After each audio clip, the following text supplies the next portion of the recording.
je déclare ouverte la session ordinaire de mars 2020. Que Dieu unisse et bénisse la République démocratique du Congo. Je vous remercie.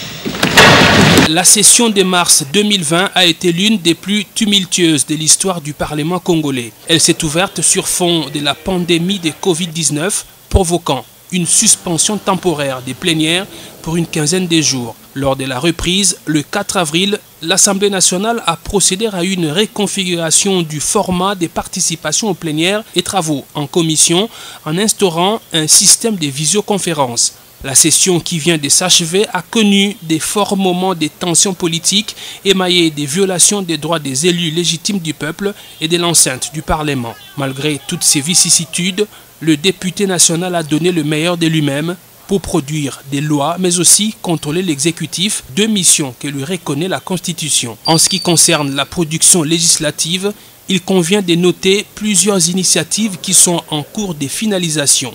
C'est le cas des initiatives de l'honorable Eve Bazaïba sur les personnes vivant avec handicap, de l'honorable Rachidi Boukanga sur les peuples autochtones, des honorables Passisa Pamba et Lokondo sur la lutte contre la corruption, de l'honorable Elvis Moutiri sur l'agriculture, des honorables Minakou et Sakata sur la réforme de la justice, sans compter les nombreuses ratifications des prêts au gouvernement. Comment nous pouvons nous permettre de laisser notre population dans une situation d'abandon comme ça? 10 500 000 personnes qui constituent nos enfants, nos sœurs, nos frères et tout. J'en suis l'initiatrice, c'est vrai, mais beaucoup de personnes valides et non valides ont contribué pour que nous ayons cette ébauche. Le député national étant le représentant légitime du peuple, le contrôle parlementaire est également une des missions qui lui est dévolue. C'est ainsi qu'au cours de la session de mars, plusieurs membres du gouvernement et mandataires publics ont été invités en plénière ou en commission à travers ces mécanismes réglementaires pour donner plus de lumière sur leur gestion. Un exercice de la démocratie privilégiant le dialogue et la concertation en vue de résoudre les multiples préoccupations de la population. Sur l'invitation de la commission, qui voulait bien comprendre le rôle que joue le ministère de l'Environnement et du Développement durable dans la prévention contre les maladies et précisément dans la prévention de la Covid-19. Et j'ai porté à la connaissance des honorables députés que, de par l'ordonnance portant attribution des ministères, le ministère de l'Environnement et du Développement durable a pour rôle notamment l'assainissement des milieux. Et c'est de par cette attribution que nous nous sommes mis au travail dans la désinfection, la dératisation et la désinsectisation des milieux publics à Kinshasa. Ce travail que nous avons commencé d'ailleurs par le Palais du Peuple qui abrite le Sénat et l'Assemblée nationale. Nous avons donc commencé par nos représentants. Nous l'avons fait également au bâtiment du gouvernement. Nous l'avons fait au Palais de la Nation, à la Cité de l'Union africaine.